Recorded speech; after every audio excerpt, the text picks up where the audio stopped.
Ako lang talaga, nung nandyan na yung mga insekto, bigla na lang kami niwasan ni ate. Para bang iba silang target eh. Yun yun. Ano ibig mo sabihin? May sariling isip ang mga insekto? Hoy, Samboy, manahimik ka nga ah. Hindi kami nakikipaglokohan sa'yo. Tay, totoo naman po sinasabi ko eh. Ay, tanong nyo pa niya kay ate. Hay nako. Pasalamat na lang tayo sa Diyos at walang nangyari sa inyong dalawa. Alam mo ba ang balita ko, yung kaklase mo kawawa naman. Malubha daw ang lagay ngayon at nag-aagaw buhay sa ospital. Kawawa naman si Vince. Buti nga sa kanya yun. Sama kasi ng ugali nun eh. Ano ka ba naman, Samboy? Huwag ka nga ganyan. Nasaktan na nga yung tao. Abay, saan kaya nang galing yung mga insektong yun? Nakita po namin na lumilipad sila galing sa direksyon ng kakahuyan. Galing sa kakahuyan? Opo. Bakit po? Isa lang ibig sabihin nun. Engkanto ang may kagagawa ng paglusob ng mga insekto.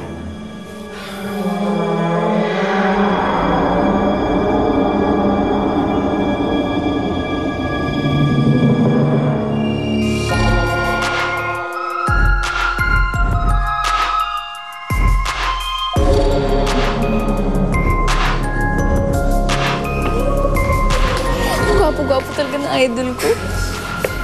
Paano mo nakita ang layo-layo? Kasi naman, ang pangit ng pwesto natin. Kung mas malapit sana tayo, di mas nakita natin siya. Asa ka pa. Mukhang kinalimutan na nga tayo ng idol mo eh. Kung hindi pa rin na tayo naasikaso. Mukha ba? Masyado lang siyang busy dun sa shooting niya. Wala siyang balak na harapin tayo dito. Bakit niya pa tayo pinapunta? Ano to? Nanganga na lang tayo hanggang mamaya.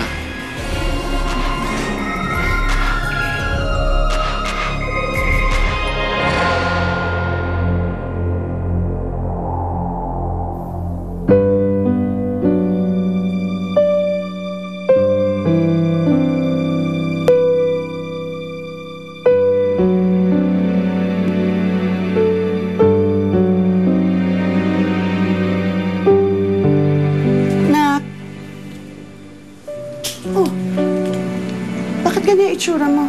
May problema? Ima, sa tingin niyo po, may magbibigay din po kaya sa akin ng ganitong bulaklak. Pero yun pong hindi kalokohan, ha? May magkakagusto pa po kaya sa akin kahit ganito ko. Oo naman. Bakit naman hindi? Baka naman po sinasabi niyo lang po sa akin yan dahil anak niyo ako. Dahil ayaw niyo akong masaktan kaya hindi niyo sa akin sinasabi yung totoo. Yung totoo na wala magkakagusto sa akin kasi pangit ako. Nako, anak. Yan ang wag na wag mong sasabihin. Ha? Kasi hindi totoo yan. Kahit ganyan ang kulay mo, napakaganda mong bata.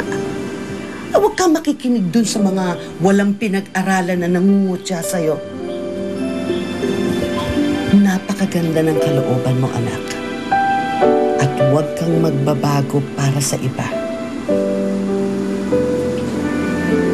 Sige pa, ngiti pa.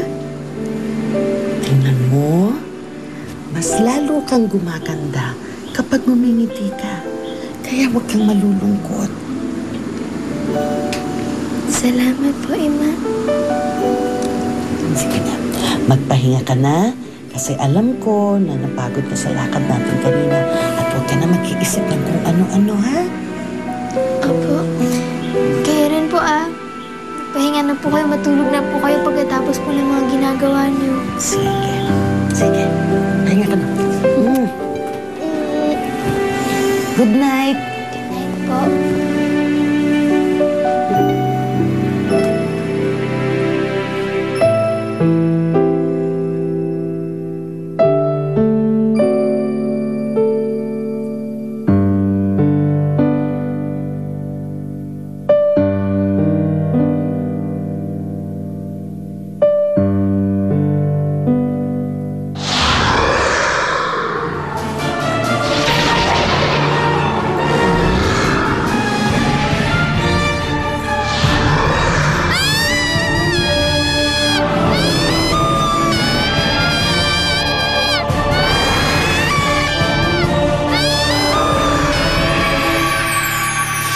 cuter pala in person. Mamaya, okay lang naman kahit patagalin mo yung kiss natin.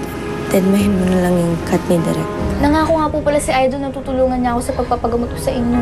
Ayokong lapit ng lapit ka sa taong yun.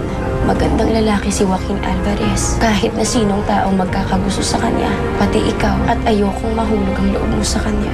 Is it okay if I kiss you? Okay pa sa okay.